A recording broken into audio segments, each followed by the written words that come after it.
Let me just tell you. What?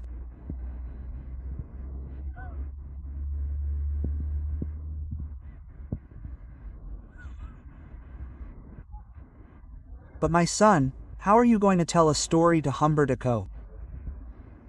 My son, I'm not laughing at Humbertico's story.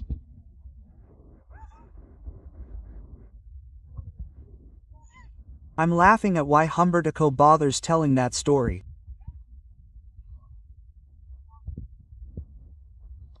If the whole country is paid, the news is on at the time of the general blackout throughout the country.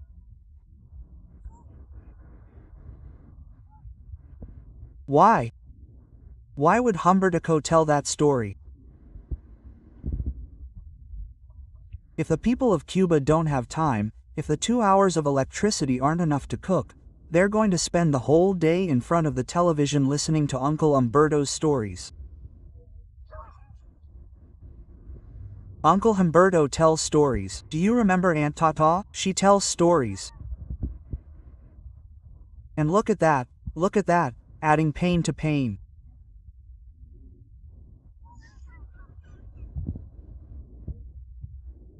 Despite the pain, they looked for an agent that they have in the United States, and they brought him and they put him in charge, and they created the story of a Cuban who left, and that the influencers pay him to make a scene, and he comes with his nephew on one side, and the people captured him, because the people didn't want his store destroyed, because it was the people's store.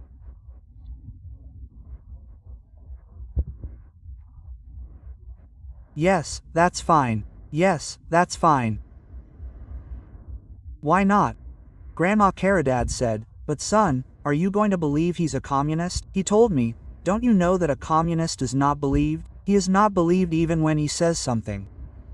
The communist is the only saint who does not perform miracles, my son. He is the only saint who asks for alms and offerings, but gives nothing in return. So, my son, are you going to believe Canel's story that they put out the fire? They did not put out any fire, everything was charred.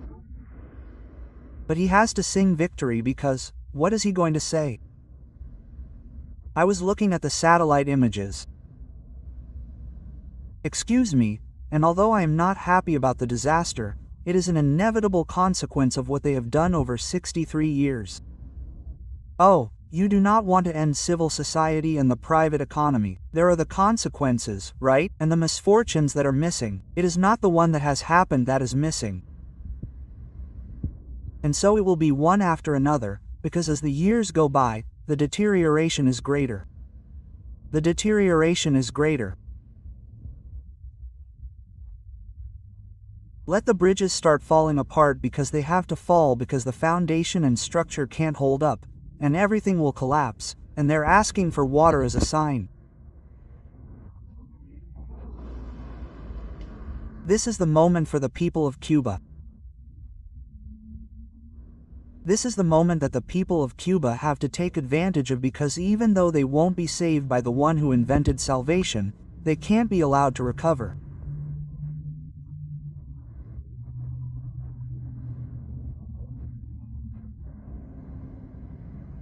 Now is the time to keep pushing and keep pushing and keep pushing, because if not, what will happen is what happened to Nibola in Rome, who after Arbela, Granico and Cagnes, his lieutenants told him, well, we're going to march on Rome.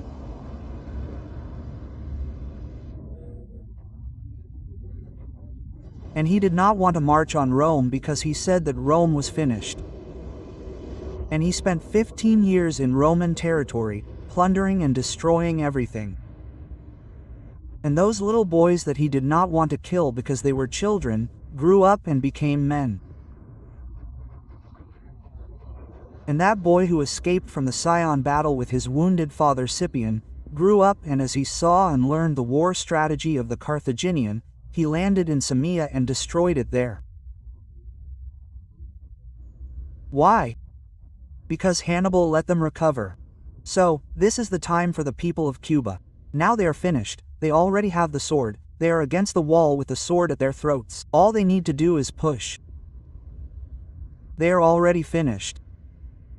Or did you not see the leaders of the Minin pushing motorcycles through the street because they have no fuel? There is no fuel, they have nothing.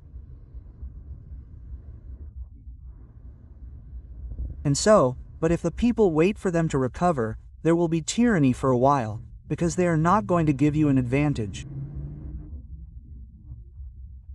When they gain strength, they are going to liquidate everyone they have to liquidate, and they are going to imprison everyone they have to imprison, and they are going to exile everyone they have to imprison, and they are going to kick everyone they have to kick in the backside, because those people have no mercy on anyone.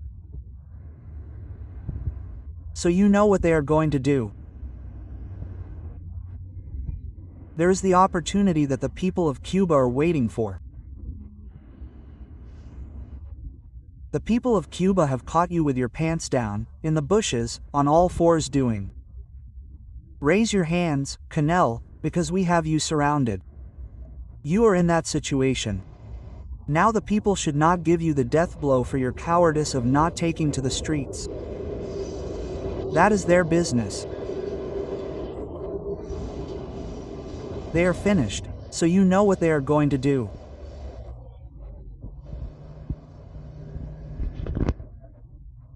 It is you who need to get rid of the shackles, and it is you who have to find food and bread and freedom for your children. Those who are outside are already free, and they are not going to do anything for you, unless you do something, because you are those who have to start the rebellion on the plantation. And we must not kill communists, nor burn down a warehouse, nor burn anything. We must take to the streets of everyone and tell them, it's over and we're not going home until the Communist Party resigns. We want free elections, we want the exile to return. We want a nation and a democratic homeland, and that's it. No one can stand against the people. What special forces or what courts? When the entire people are in the streets, what court is going to punish you? When the entire people are in the streets, who are they going to attack with tanks? So, what happens? It's the moment of truth for the people of Cuba. Ah,